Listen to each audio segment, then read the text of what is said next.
Allora la mamma lo accoppa, lo picchia con sadico gusto. Non vedi che freddo fa fuori? E mettiti questo cappuccio, che ieri per poco mi muori, mio povero bel tesoruccio. Adesso ti prendi le botte, se non ti comporti da grande, c'ho proprio le scatole rotte, e cambiati quelle mutande. A scuola non vai molto bene, sei nato per lavorare, e quella con cui stai assieme adesso la devi sposare.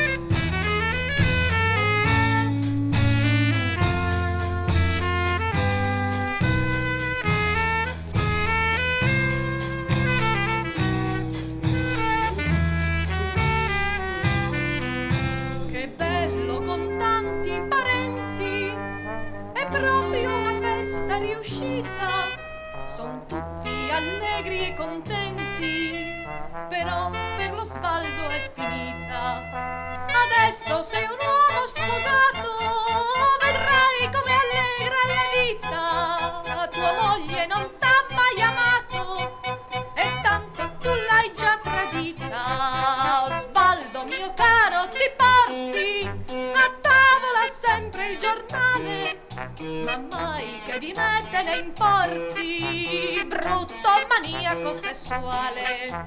Con te non si può mai parlare, specie di grossa imbecille, ma vedi di scopare il mare, magari ci trovi le anguille.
ed ecco lo Svaldo che invecchia.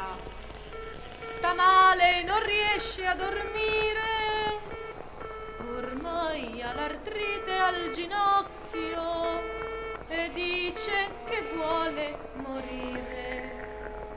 Dice che qui ci si appesta, che sembra di stare in prigione.